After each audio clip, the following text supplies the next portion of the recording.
जय महाराष्ट्र विद्यार्थी मित्रांनो, मराठी माहिती केंद्र या यूट्यूब चॅनलवर तुम्हा सगळ्यांचे स्वागत आहे।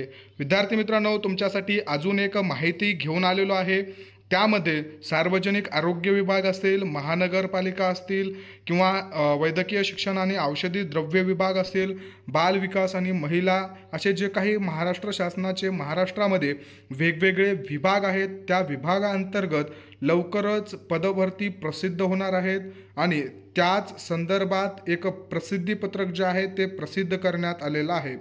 सार्वजनिक आरोग्य विभागाद्वारे एक पत्र आलेलं आहे बघा 6 जून रोजी। त्याच्यामध्ये आयुक्त आरोग्य सेवा आयुक्तालय मुंबई, संचालय आरोग्य सेवा आयुक्तालय मुंबई आणि सहसंचालय आरोग्य सेवा हिवताप, हत्तीरोग व जलजन्य रोग हे जे विभाग आहे पुण्याचा, यांना एक पत्र पाठवण्यात आलेलं आहे आणि त्या पत्राचा विषय आहे सरळ सेवा कोट्यातील पदभरतीबाबतची बैठक। बघा, सरळ सेवेमध्ये गट क संवर्गाच्या लवकरच पदभरती येणार आहेत आणि त्याविषयीच बैठकीसाठीचे हे जे पत्र आहे हे पत्र पाठवण्यात आलेलं आहे। यामध्ये उपरोक्त विषयास अनुषंगाने सामान्य प्रशासन विभाग मंत्रालय मुंबई यांनी 18 जून 2025 रोजी बैठक आयोजित केलेली आहे। आज संडे आहे, आज आहे 15 तारीख आणि विद्यार्थी मित्रांनो, जवळपास सोमवार, मंगळवार, बुधवार किंवा गुरुवारी म्हणजेच 18 तारखेला सार्वजनिक आरोग्य विभागाची बैठक जी आहे ती संपन्न होणार आहे। त्या अनुषंगानं आरोग्य सेवा आयुक्तालयाच्या अधिपत्याखाली शासकीय कार्यालयातील गट अ ते गट क, गट अ पासून ते गट क पर्यंतच्या सगळ्या पदांसाठी जे काही सरळ सेवा कोटातील पदाबाबतची माहिती सोबत जोडलेल्या विबंधपत्रासोबत माहिती संक्षिप्त हार्ड कॉपी आणि सॉफ्ट कॉपी सोबत 2 दिवसात शासनास सादर करायची आहे।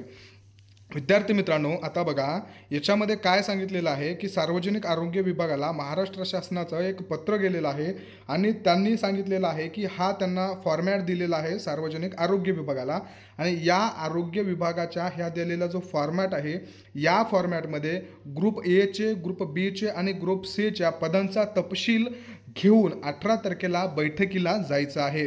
बघा, नेम ऑफ ग्रुप पहिल्या तक्त्यामध्ये नेम ऑफ ग्रुप म्हणजे ग्रुप ए चं पद आहे, ग्रुप बी चं आहे का ग्रुप सी चं आहे ते टाकायचं आहे।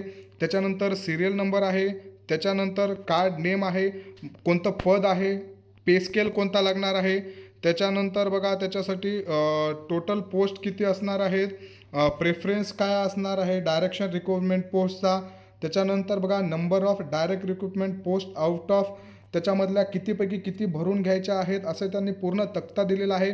त्याच्यामध्ये एज्युकेशन क्वालिफिकेशन काय लागणार आहे, एक्सपिरियन्स काय असेल, फिजिकल टेस्ट असणार आहे का किंवा एखादी स्किल टेस्ट ठेवलेले आहेत का, किंवा हे पेपर डायरेक्ट रिक्रुटमेंट MPSC घेईल का, UPS का TCS घेईल का IBPS घेईल, डिपार्टमेंट लेवलला घेतील, या अशा पूर्ण डिटेल्समध्ये त्यांनी जे विवरण दिलेलं आहे या विवरणपत्र भरून सोबत जे आहे ते उपस्थित राहायचं आहे। वेगवेगळ्या संवर्गाच्या वेगवेगळ्या जे आहेत त्या बैठकी होत आहेत। या बघा बैठकी म्हणजे कोणत्या कोणत्या विभागात, सोमवारी गृह विभाग असेल, गृह कारागृह असतील, गृह प्रशविषयक असेल, परिवहन असेल आणि राज्य उत्पादन शुल्क असेल यांच्या बैठकी पार पडलेल्या आहेत। त्याच्यानंतर महसूल विभाग, वन विभाग, मुदत व पुनर्वसन, कृषी, पद्मू या विभागांच्या बैठका पार पडण्यात आलेल्या आहेत। त्यानंतर लेखा कोशागार असेल, विक्री कर असेल, सहाकार असेल, वस्त्र उद्योग असेल आणि आदिवासी विभाग असेल यांची बुधवारी म्हणजे 11 तारखेला मीटिंग पार पडण्यात आलेली आहे। त्यानंतर विद्यार्थी मित्रांनो, गुरुवारी 12 तारखेला बघा उच्च व तंत्रज्ञ शिक्षण विभाग असेल, शालेय क्रीडा विभाग असेल, महिला बाल विकास असेल आणि नियोजन विभाग असेल यांच्या बैठका पार पडण्यात आलेल्या आहेत। 13 तारखेला शुक्रवारी सार्वजनिक बांधकाम विभाग, जलसंपदा विभाग, पाणी पुरवठा व स्वच्छता विभाग, मृद व जलसंपदा विभाग यांच्या बैठका पार पडलेल्या आहेत।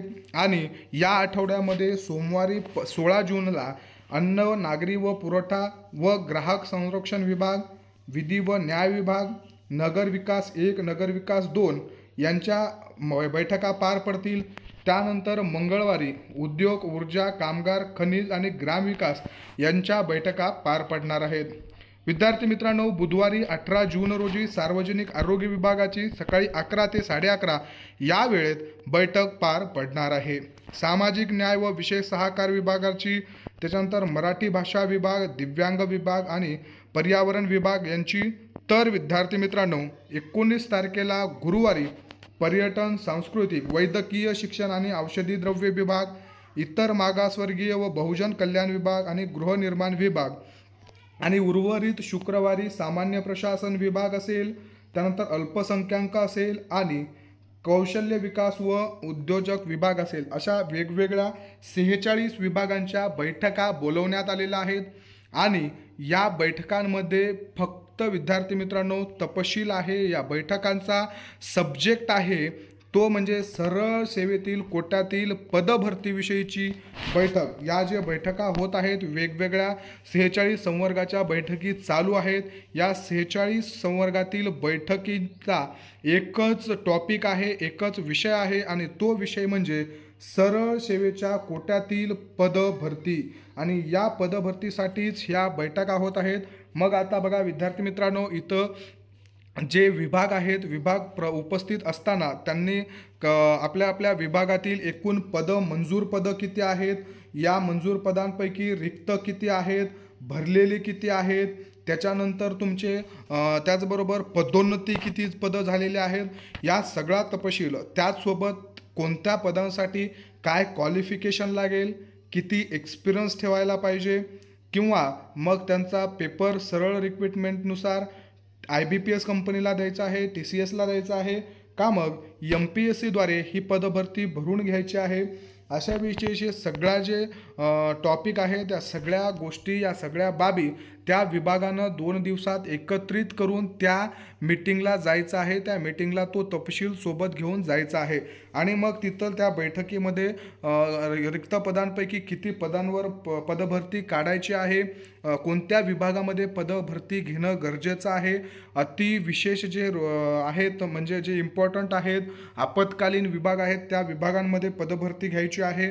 ज्याच्यामध्ये मॅनफोर्स खरंच कमी आहे, त्या विभागांमध्ये पदभरती घेण्यासाठी या बैठकीमध्ये जे आहे ते निर्णय होऊ शकतात.